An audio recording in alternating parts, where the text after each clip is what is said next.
शांति। 11/7/1972 की अव्यक्त मुरली। हेडिंग है निर्णय शक्ति को बढ़ाने की कसौटी, साकार बाप के चरित्र। प्राणेश्वर बाप दादा बोले, वर्तमान समय की विशेषताओं को जानते हुए अपने में वह सर्व शक्तियां धारण कर अपने आप को विशेष आत्मा बनाया है। जैसे इस समय की विशेषताओं का वर्णन करते हो, वैसे ही अपने में भी वह विशेषताएं देखते हो। जितनी समय में विशेषताएं हैं उतनी स्वयं में भी हैं। वह समय में ज्यादा हैं और स्वयं में कम हैं। समय और स्वयं में कितना अंतर समझते हो? अंतर है। आप स्वयं पावरफुल हैं, वह समय पावरफुल है। किसी ने कहा, अभी समय है, होना स्वयं को चाहिए। तो बाबा ने कहा, अगर कहते हो होना यह चाहिए, तो दुनिया वाले अज्ञानी निर्बल आत्माओं और आप ज्ञानी आत्माओं में व मास्टर सर्वशक्तिवान आत्माओं में क्या अंतर रहा? ऐसा होना चाहिए, यह होना चाहिए, यह तो वह लोग भी कहते हैं। आप भी कहते हो कि होना चाहिए, तो अंतर क्या हुआ? ज्ञानी और अज्ञानी में यही अंतर है। जो लोग कहते हैं चाहिए चाहिए, ज्ञानी लोग चाहिए नहीं कहते। जो होना चाहिए वह करके दिखाते हैं। उन्हों का होता है कहना और ज्ञानियों का होता है करना। यही अंतर है। वह सिर्फ कहते हैं, आप करते हो। अगर अब भी आप कहते हो कि यह होना चाहिए, तो अंतर क्या हुआ? अपने आप से पूछो कि समय की क्या क्या विशेषताएं हैं और उन विशेषताओं में से मेरे में क्या क्या विशेषता कम है। अगर कोई एक भी विशेषता कम हुई, तो क्या विशेष आत्माओं में आ सकेंगे? नहीं आ सकेंगे ना। इस समय की विशेषताओं को निकालो तो अनेकानेक विशेषताएं दिखाई देंगे। उनमें से इस समय की श्रेष्ठ विशेषता कौन सी है? संगम का समय चल रहा है ना। श्रेष्ठ बनने का समय तो है, लेकिन समय की श्रेष्ठता क्या है जो और कोई समय की नहीं हो सकती? इस संगम युग की विशेषता यह है कि संगम युग का हर सेकंड मधुर मेला है, जिस मेले में आत्माओं का बाप से मिलन होता है। यह विशेषता और कोई भी युग में नहीं है, वह यही है। बाप और बच्चों का मेला अथवा मिलन कहो, तो इस विशेषता को सदा अपने में धारण करते हुए चलते हो। जैसे संगम युग का हर सेकंड का मेला है, वैसे हर समय अपने आप को बाप के साथ मिलन मनाने का अनुभव करते हो। वह इस महान श्रेष्ठ मेले में चलते चलते कब कब बाप दादा का हाथ छोड़ मेले व मिलन मनाने से वंचित हो जाते हो। जैसे कब कब मेले में कई बच्चे खो जाते हैं ना, माँ बाप का हाथ छोड़ देते। मेला होता है खुशी मनाने के लिए। अगर मेले में कोई बच्चा माँ बाप से बिछड़ जाए, वह हाथ साथ छोड़ दे, तो उसको क्या प्राप्ति होगी? खुशी के बजाय और ही अशांत हो जावेंगे। तो ऐसे अपने आप को देखो कि मेले में सदा खुशी की प्राप्ति कर रहा हूं, सदा मिलन में रहता हूं। जो सदा मिलन में रहेगा, उसकी निशानी क्या होगी? उनकी विशेषता क्या होगी? अतीन्द्रिय सुख में रहने वाले व सदा मिलन मनाने वाले की निशानी क्या होगी? उनकी विशेषता क्या होगी? जो सदैव मिलन में मग्न होगा, वह कभी कोई विघ्न में नहीं होगा। मिलन विघ्न को हटा देता है, वह विघ्न विनाशक होगा। मिलन को ही लगन कहते हैं। कोई भी प्रकार का विघ्न आता है, वह विघ्न के वश हो जाते हैं। तो इससे क्या सिद्ध होता है? सदा मिलन मेला नहीं मनाते हो। जैसे औरों को कहते हो कि समय को पहचानो, समय का लाभ उठाओ, तो अपने आप को भी यह सूचना देते हो व सिर्फ दूसरों को देते हो? अगर अपने आप को भी यह सूचना देते हो तो एक सेकेंड भी मिलन से दूर नहीं रह सकते हो। हर सेकेंड मिलन मनाते रहेंगे। जैसे कोई भी बड़ा मेला लगता है, उसका भी समय फिक्स होता है कि इतने समय के लिए यह मेला है, फिर वह समाप्त हो जाता है। अगर कोई श्रेष्ठ मेला होता है और बहुत थोड़े समय के लिए होता, तो क्या किया जाता है? मेले को मनाने का प्रयत्न किया जाता है। वैसे ही इस संगम के मेले को अगर अब नहीं मनाया तो क्या फिर कब यह मेला लगेगा क्या? जबकि सारे कल्प के अंदर यह थोड़ा समय ही बाप और बच्चों का मेला लगता है, तो इतने थोड़े समय के मेले को क्या करना चाहिए? हर सेकेंड मनाना चाहिए।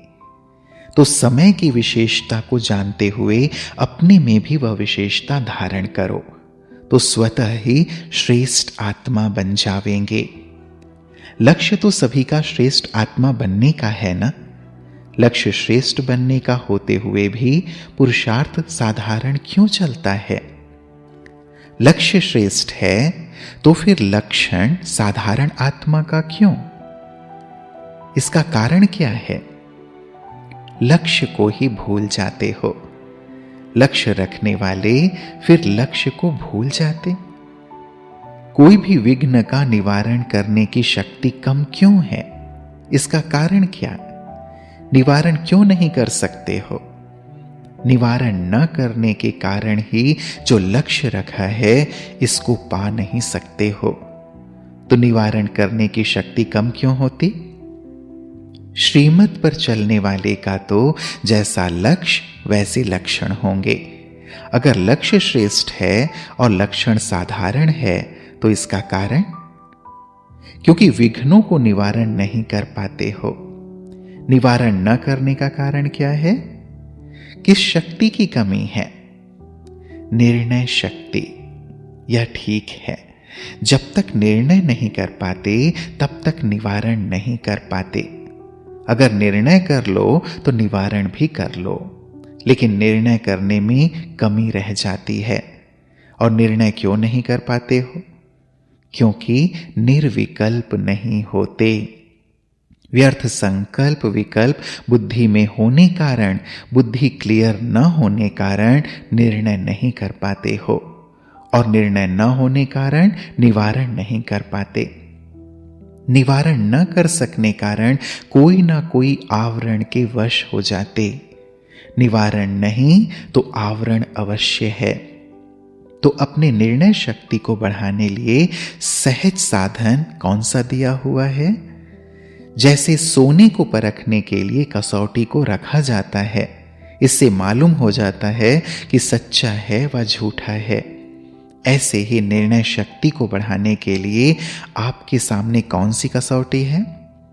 साकार बाप का हर कर्तव्य और हर चरित्र यही कसौटी है।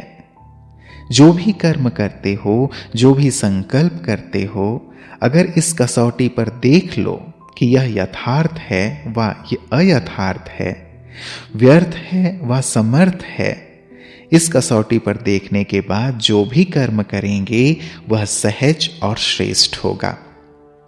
तो इस कसौटी को ही साथ नहीं रखते हो, इसलिए मेहनत लगती है। जो सहज युक्ति है इसको भूल जाते हो, इस कारण विघ्नों से मुक्ति नहीं पा सकते हो। अगर सोने का काम करने वाले के पास कसौटी ठीक न हो तो क्या होगा? धोखा खा लेंगे।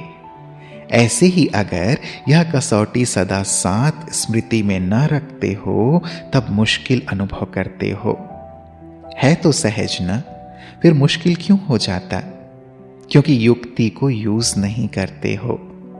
युक्ति यूज करो तो मुक्ति जरूर हो जाए।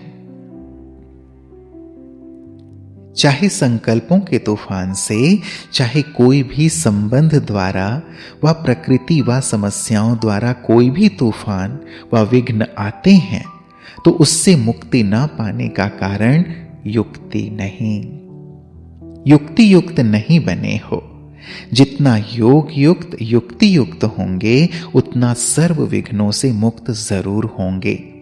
सर्व विघ्नों से मुक्त हो या युक्त हो, योग युक्त नहीं रहते हो तब विघ्नों से युक्त हो। जो कोई भी प्रोग्राम रखते हो व भाषण आदि करते हो व किसको भी समझाते हो, तो उसमें सभी को मुख्य कौन सी बात सुनाते हो? मुक्ति, जीवन मुक्ति आपका जन्म सिद्ध अधिकार है। तो जब आपका जन्म सिद्ध अधिकार है तो उसको प्राप्त करो। फिर कहते हो अब नहीं तो कब नहीं। तो यह जो मुख्य स्लोगन है, मुक्ति जीवन मुक्ति जन्म सिद्ध अधिकार है, इसको आप लोगों ने पाया है? बच्चे बने और अधिकार नहीं पाया। औरों को समझाते हो, बच्चा बना और वर्षे का अधिकारी बना। तो यह सिर्फ समझाने का है व प्रैक्टिकल करने की बात है।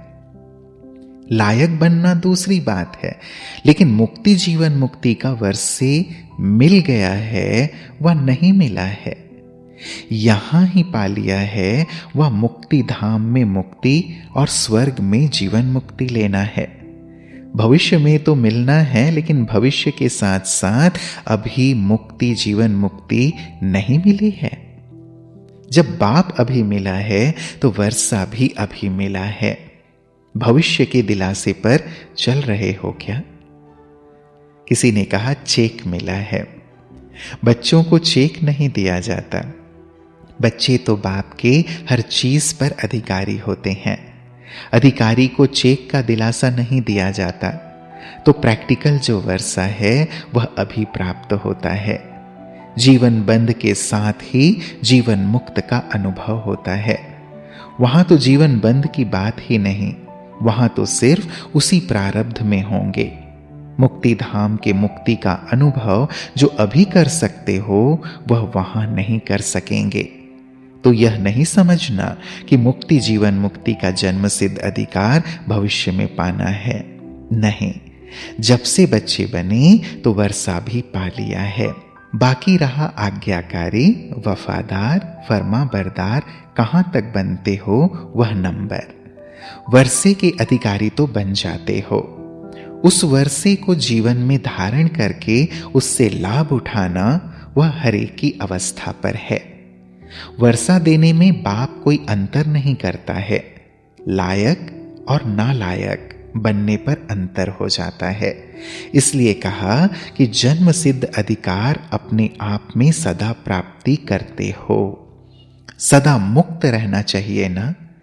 देह से, देह के संबंध से भी मुक्त और पुरानी दुनिया की स्मृति से भी मुक्त। मुक्त नहीं बने हो। मुक्ति की अवस्था का अनुभव अगर करते हो तो मुक्त होने बाद जीवन मुक्ति का अनुभव ऑटोमेटिकली हो जाता है। क्योंकि जीवन में तो होना, शरीरधारी होना, जीवन में रहते हुए देह और देह के संबंध और पुरानी दुनिया के आकर्षण से मुक्त हो, इसको ही जीवन मुक्त अवस्था कहा जाता है। तो मुक्ति जीवन मुक्ति का अनुभव अभी करना है, न कि भविष्य में। भविष्य में तो यहां की प्राप्ति की प्रारब्ध मिलती रहेंगे, लेकिन प्राप्ति का अनुभव अभी होता है। भविष्य में तो अंडरस्टूड है, वह है श्रेष्ठ कर्मों की प्रारब्ध। लेकिन श्रेष्ठ कर्म तो अभी होते हैं ना, तो प्राप्ति का भी अनुभव अभी होगा ना। भविष्य के दिलासे पर सिर्फ न रहना, चेक रख अपनी चेकिंग में रह जाओ, ऐसे नहीं करना। अपने आप को देखो कि बाप द्वारा जो वर्षा मिला है इसको कहां तक प्राप्त कर चल रहे हैं। बाप ने तो दे दिया। अधिकारी का अधिकार कोई छीन नहीं सकता। तो हम अधिकारी हैं, इस नशे में निश्चय में रहो। सिर्फ यह देखो कि मिले हुए वर्षे को कहां व्यर्थ गंवा तो नहीं लेते हो।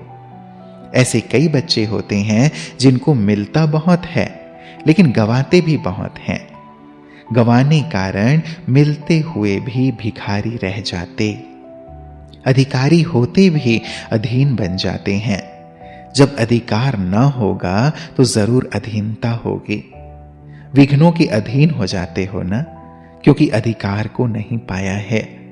अगर सदा अधिकारी बनकर चलो तो कोई भी विघ्न के अधिकारी हो नहीं सकते। इस प्रकृति के अधीन नहीं बनना है।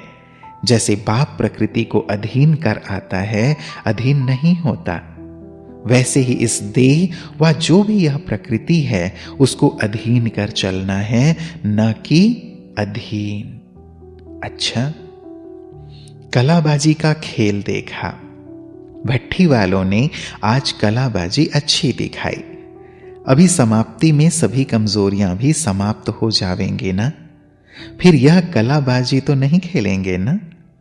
सदा मुक्ति और जीवन मुक्ति अधिकार के निश्चय और नशे में रहने वाले, सर्व श्रेष्ठताओं को धारण कर श्रेष्ठ आत्मा बनने वाली आत्माओं को याद प्यार और नमस्ते। हम बच्चों का भी प्राणेश्वर बाप दादा को याद प्यार और नमस्ते नमस्ते नमस्ते। ओम शांति।